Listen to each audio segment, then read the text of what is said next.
جو نائٹ کلبوں میں جا رہے ہیں, شرابیں پی رہے ہیں, لڑکیوں سے دوستیاں, مزے نہیں ہے, ٹینشن ہے. لوگوں کو یہی نہیں پتا. میرے پاس فون آتے ہیں, حضرت یہ دوستیاں نہیں چھوٹتی, میں کیا کروں. میں نے کہا چھوٹ جائیں گی, اور بڑی ٹینشن کے ساتھ چھوٹیں گی. پھر دیکھو جیسے ہیروئن چی کو ہیروئن میں مزہ آتا ہے نا, تو اس مزے کو دیکھ کر اگر کوئی احمق اور بیوقوف کہے کہ میں بھی پی لوں, تو بیوقوف ہوگا کہ نہیں ہوگا؟ ارے بھائی یہ پینے کا تو مزہ ہے, اس کے بعد کیا ہوگا؟ اس ہیروئن چی کی زندگی دیکھو, چرسی کی زندگی کیسی زندگی ہوتی ہے, اس کے بعد کیا ہوگا؟ چہرے کا نور بھی جائے گا, صحت بھی برباد ہوگی, اور بار بار یہ مانگے گا, بار بار. اور اتنا کروڑ پتی کوئی نہیں ہوتا کہ جب سٹا مانگے اور اس کو فوراً پڑیا مل جائے. ترستا ہے پھر وہ پڑیا کے لیے.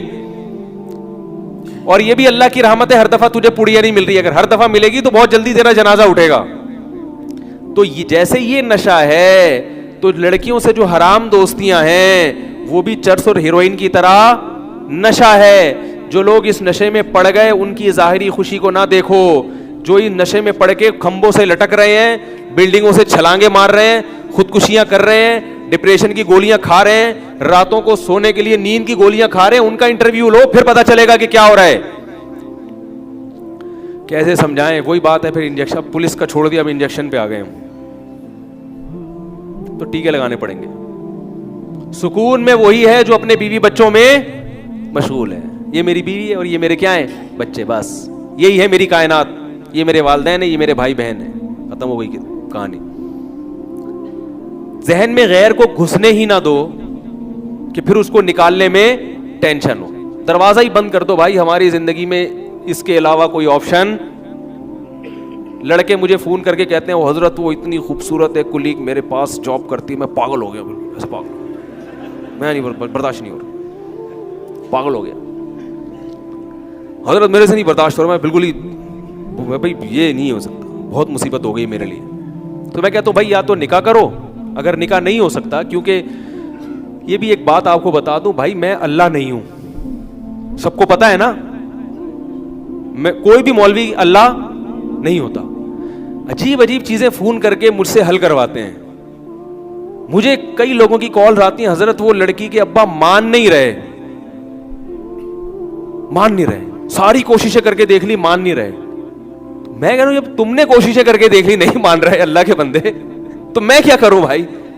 کہہ رہے نہیں آپ کچھ ایسا بتائیں کہ وہ مان جائے. میں کیسے بتاؤں یار؟ اگر ایسا ہمارے بس میں ہوتا تو ہم نے جہاں جہاں ٹرائی کی وہاں سب جگہ ہماری شادیاں ہو جاتی. کیا خیال ہے؟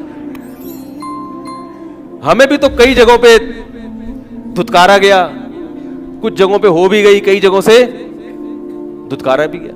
لوگ کہتے ہیں آپ نے اتنی شادیاں کی ہیں, آپ کے پاس کون سا گرہ ہے؟ میں نے کہا اگر ایک آدمی نے ایک شادی کی ہے, 100 جگہ سے ریجیکٹ ہوا ہوگا تو ایک جگہ ہوئی ہوگی. تو اگر کسی کی 3 ہے تو اس کا مطلب 3000 جگہوں سے ریجیکٹ ہوا ہے, 3000 جگہوں سے, پھر جا کے کہیں 3 ہوئی ہیں. تو آپ کا کام ہے ٹرائی کرتے رہنا. جیسے بھیک مانگنے کا اصول ہے نا, ہر وقت مانگو, ہر ایک سے مانگو اور سب کچھ مانگو. اگر اس کے پاس پیسے نہیں, بولے بھائی یہ ٹوپی دے دو اپنی مجھے, تب کچھ نہ کچھ مل جائے گا, اکٹھا ہو جائے گا. چندہ مانگنے کا بھی یہی اصول ہے, ہر ایک کو دیکھ کے چندہ مانگو, غریب کو بھی دیکھ کے, سیٹھوں کو بھی دیکھ کے, اور سب کچھ مانگو. اگر اس کے پاس پیسے نہیں ہے تو بھائی جو چیز ہے وہ دے دو یار, راشن دے دو, اور ہر وقت مانگو. جب بھی ملے, جو چندہ مانگنے کے جو ایکسپرٹ ہے نا ان کا یہ اصول ہے, جب بھی ملے یہ کام تو ضرور کرو, دوسرے کام کرنے کے ساتھ چندہ. تو اسی طرح یاد رکھو جن کو نکاح کا شوق ہے نا, تو وہ پیغام بھیجنے میں کنجوسی سے کام نہ لیں, کہیں نہ کہیں ہو جائے. لیکن مجھے فون نہ کریں کہ وہ نہیں مان رہے, مجھے اپنے پرانے یاد آنا شروع ہو جاتے ہیں, یار ہمارے والے بھی نہیں مان رہے. زخم جو کیا ہو جاتے ہیں, ہرے ہو جاتے ہیں ہمارے. تو ہم کوئی خدا نہیں ہے بھائی جو آپ کی مشکلات کو حل کریں. آپ نے پیغام بھیج دیا, قبول ہو گیا, بہت اچھی بات ہے, نہیں ہوا کوئی بات نہیں یار, کہیں اور ٹرائی کرو. تو ایک اور مسئلہ یہ بھی ہے کہ لوگ, ابھی چھوڑیں بات سے بات چلی جائے گی, بس یہ بات ہے کہ جو کام آپ, ایک صاحب مجھے فون کر کے کہتے ہیں, یہ بھی کالز بہت آتی ہیں کہ حضرت وہ میں نے ایک جگہ پیغام بھیجا ہے لیکن وہ لڑکی میری سمجھ میں نہیں آ رہی, تو میں آپ سے مشورہ لینا چاہتا ہوں کہ کیا کروں. میں نے کہا جب آپ کی سمجھ میں نہیں آ رہی, جس نے دیکھا وہ بھی ہے, تو میں کیسے فیصلہ کر کے بتاؤں گا بھائی؟ کہہ رہے ہیں آپ تو عالم ہیں, آپ تو مولوی ہیں. تو میں نے کہا مولوی کو یہ کیسے پتا چل جاتا ہے کہ یہ سمجھ میں آ رہی ہے کہ نہیں آ رہی؟ یہ تو کسی کو نہیں پتا چلتا بھائی. جو مبتلا بھی ہے وہ فیصلہ کرے گا. اسی کی سمجھ میں نہیں آ رہی ہے تو محلے والوں کی سمجھ میں, ان کی سمجھ کا اعتبار تھوڑی ہوگا. تو اللہ کے بندوں, مولویوں سے بات پوچھنے سے پہلے سوچ لیا کرو کہ یہ پوچھنے کی ہے بھی یا نہیں ہے. وہ کیا آپ اس کی جگہ ہوتے تو آپ کیا جواب دیتے. لیکن لوگ پتہ ہے کیوں پوچھتے ہیں کہ بعض مولویوں نے یہ روحانی سینٹر کھولے ہوئے ہیں, تو اس دھوکے میں لوگ مجھے فون کر دیتے ہیں. وہ روحانی سینٹر میں پھر کچھ پڑھ کے بتاتے ہیں, ہاں میرے خیال کے مطابق یہ سمجھ میں آ رہی ہے. یہ جو مولوی اس قسم کی باتیں کر رہا ہے الو بنا رہا ہے آپ کو. یاد رکھو, کسی کے باپ میں بھی یہ طاقت اللہ نے نہیں دی ہے کہ وہ آپ کے بارے میں فیصلہ کر دے کہ یہ سمجھ میں آ رہی ہے کہ نہیں آ رہی ہے. نہ وہ آپ کے دماغ کو پڑھ سکتا ہے, نہ وہ سامنے والے کے بارے میں فیصلہ کر سکتا ہے. اپنے بارے میں ہاں مشورہ ضرور لے لیا کرو کسی سے کہ بھائی یہ خصوصیات بھی ہیں, یہ بھی ہیں, تو آپ ذرا بتا دیں کہ ان دونوں خصوصیات میں کون سی صفات ایسی ہیں جن کو ترجیح دینی چاہیے. یہ ایک الگ چیز ہے. تو میں یہ عرض کر رہا تھا, کیا بات چل رہی تھی یار, ابھی جو بات آئی نا یہاں پہ,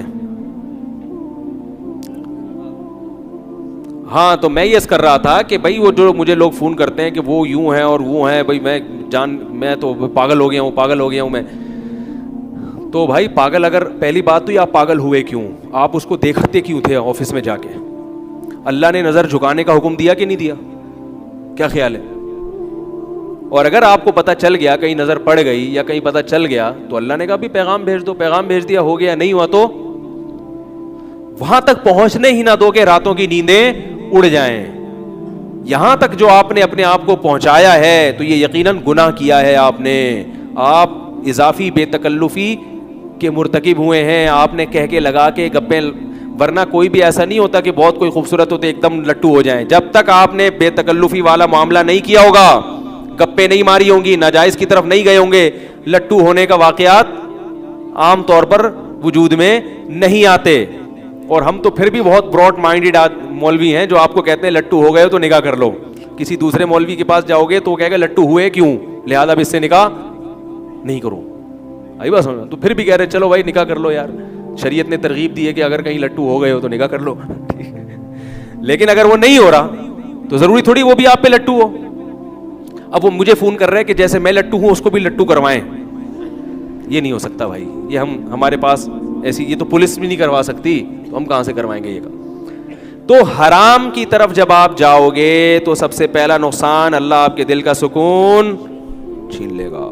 اور یہ سوچ لیا کرو جب کوئی خوبصورت چہرہ نظر آئے نا جس پہ لٹو ہو رہے ہو, اور پھر یہ آئے کہ یہ میرے ہاتھ سے نکل گئی تو کہیں اور شادی کر لے گی, تو ذہن میں ایک چیز سوچ لیا کرو, سکون آ جائے گا. بولے یار کہیں بھی شادی کرے گی مرے گی بڈھی ہو کے, یہ ہمیشہ نہیں ہے, یہ ڈسٹیمپر ہے جو فرشتوں نے تھوڑے دن کے لیے, ابے بھائی تھوڑے دن کا ڈسٹیمپر ہوتا ہے یہ, اس کے بعد 10 15 20 سال کے بعد ختم. تو بولا یار جہاں بھی جائے گی وہ بھی مرے گا. بڑے بڑے حسین تھے دنیا میں, حسین اور حسین آئے, قبروں میں ان کی لاشیں خراب ہو رہی ہیں. تو تھوڑے دن کی انٹرٹینمنٹ ہے یہ, مل گئی ٹھیک ہے, نہیں ملے تو اللہ اللہ کرو, صبر کرو, جو ہے اسی پہ گزارا کرو.